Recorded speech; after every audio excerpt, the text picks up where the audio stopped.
Assalomu alaykum. Bugun MAF korxonasi raqamli marketing bo'lim boshlig'i Tillakan yonlariga kelganmiz. Biz ma'lum bir vaqt davomida hamkorlikda ishladik. Jiddiy Labs va MAF Outlet. Hozir o'zlaridan aynan bizning xizmatlarimiz haqida xolis fikrlarni so'raymiz. Tillaka, assalomu alaykum. Assalomu alaykum. Yaxshimisiz? Xudoga shukr. Xo'p, biz bilan hamkorlikda ishladinglar. MAF Outlet loyihalar bo'yicha. Endi o'sha bo'yicha hozir xolis fikrlaringizni so'rash uchun keldik. O'zi o'sha hamkorlik vaqtida natijalar qanaqa bo'ldi? Bizda misol uchun ko'nglingiz to'ldimi? O'zimman deylik hamkorlikda siz kutgan narsalarni oldingizmi? O'sha haqida fikringizni so'rash uchun keldik bugun. Mayli. Hamma narsani boshidan boshlab chiroyli qilib tushuntirishga harakat qilaman. Biza outlet juda ham yangi maqsadlar bo'yicha juda ham katta proyekt edi. Outletni ochganimizda hali hech narsa qilinmasdan faqat logotipimiz bor edi. Qo'pol qilib aytganda boshqa hech narsa qilinmagan edi. Bolalarning o'zligisi videolar olib qilib yurishgan edi. Sizlar bilan ishni boshlaganimizda asosiy maqsad outletni xalqqa birinchi o'rinda tanitish va juda ham tez sodani ko'tarish edi.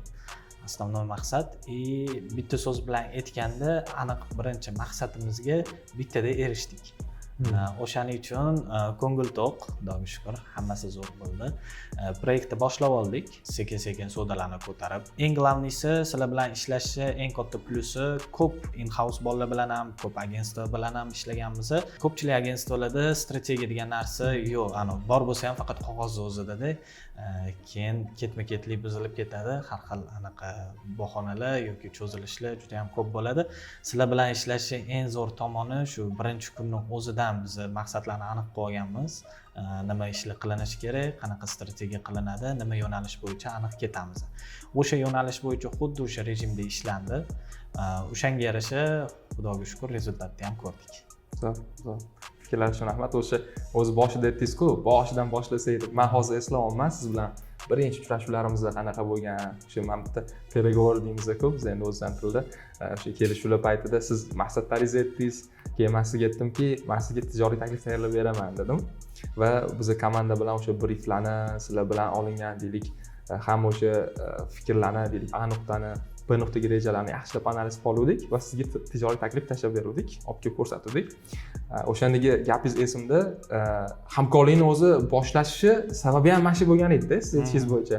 O'sha haqida fikringizni ayta olasizmi? Tijoriy takliflarni juda ham ko'pini ko'rganmiz-da endi ishimiz bo'yicha. Hamma tashiydigan narsa bu, masalan, katta kompaniyalarning otini, logotipini qo'yib qo'yishadi-da. Bular bilan ishlaganmiz, bular bilan ishlaganmiz, bular bilan ishlaganmiz. Menimcha narx bo'ladi. Asosiy maqsad mana bizga o'xshagan kompaniyalarda u kim bilan agentstva ishlagan emas, u agentstva bilan ishlasak biz nima foyda topa olamiz, o'sha narsani ko'rib bilishdi.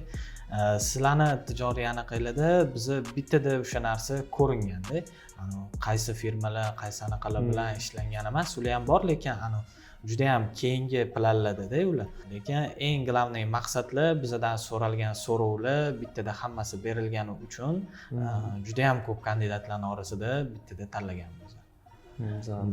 To'g'risini aytaman, shu paytgacha men bunaqa tijoriy taklif ko'rmaganman boshqa agentstvalardan. Rahmat. Hozir o'zi shu narsani biz yo'lga qo'yganmiz. Ya'ni biror bir loyiha bilan ish boshlashdan oldin endi bizning agentstvadan kutiladigan narsalarni birinchi navbatda o'rganib olamiz va o'shanga qarab, ya'ni mijozi kutuvlaridan kelib chiqqan holatda biz agar ularga taklif beradigan bo'lsak, biz qanaqadir ishni boshidan qiymat yarata olamiz va undan keyingi hamkorligimiz ham shunga yarasha samarali bo'ladi degan narsani yo'lga qo'yib olganmiz-da. Ya'ni busiz qiymat bermasak, biz bilan ishlashning o'zi aslida ma'nosi yo'q. Misol uchun hozir o'sha bozordan ko'payib ketdi, 10-12 ta post qo'yib, bo'ldi biz ish qildik-ku. Kecha kursni bitirib, kecha kurslarni bitirib olib, SMM shiklar juda ham ko'payib ketishgan. Ularning orasidan saralab topib olish juda ham qiyin hozirgi kunda. U 4 ta, 6 ta, 30 ta post qo'yadimi, prosta post yasab turib qo'yish bilan SMM yurib qolmaydi-da. SMM o'zi so'zi bilan marketing strategiyada. Hozir o'zi bozordagi holat, ya'ni mana shunaqa holat bo'lib qolganligi uchun ham biz o'zimizdan oldin kichkina bitta missiya qilib qo'yganmiz. Ya'ni insonlarni, ya'ni biznes egalarini fikridagi mana shu holatda, ya'ni mana shu fikrni biz o'zgartiraylik. Biz kim bilan ishlasak ham qo'ldan kelgancha maksimum manfaat beraylik, qiymat beraylik. Ya'ni ozgina bo'lsa ham biznesmenlar fikri o'zgarsin degan narsani hozir oldimizga kichkina maqsad qo'yganmiz. Nasib bo'lsa o'sha maqsadimizga erishamiz deb o'ylayman. aka o'zi deylik har bitta biznes o'zini misol uchun ajratayotgan byudjetidan qani biza qani qaytuv deymiz-ku, misol uchun ROI bor, ROAS bor. Misol uchun o'sha narsalar aynan biz bilan hamkorlik davomida qanaqa bo'ldi? Aynan sonlar aytmasangiz ham, misol uchun 2x bo'ldimi, 3x bo'ldimi? Shunaqa bir qo'limizda bormi? Qarang, biz boshida aytdim-ku, yangi proyekt edi. Biz MAF alohida yuraversa, outletimiz alohida yo'nalish edi. Hali sodani S harfi ham yo'q edi boshlaganimizda. Главный maqsad yangi proyekt bo'lganiga bittada bozorga kirib kelish, u outlet bizni nimaga ochganimiz, nimaga kerakligi, asosiy maqsadni xalqqa, odamlarga ko'rsatib berish edi, targ'ib qilish edi. To'g'ri, baribir любой biznesda, hamma biznesda birinchi maqsad baribir pul bo'ladi, pul topish bo'ladi. U yoq tomondan qaraydigan bo'lsak, endi eski oila yo'ligini hisobiga men 2x, 3x bo'ldi deb aytolmayman-u, lekin masalan B2C yo'nalish bilan boshqa yo'nalishlar bilan solishtirganda protsent miqdorida outletda juda ham katta o'sish bo'ldi. Yana eng qizig'i bu strategiya bo'yicha bir 6 oylik, 7 oylik qadam bo'ladigan bo'lsa, bizning o'sishimiz birinchi oy o'zida ko'rindi-da. Может yangi proyekt bo'lganning o'zigadir. Balki strategiyamiz juda ham to'g'ri tanlangan, balki auditoriyamiz to'g'ri tanlangandan. Juda ham ko'p faktorlar bor. O'shaning uchun agentство bilan ishlashni nimasi yaxshi?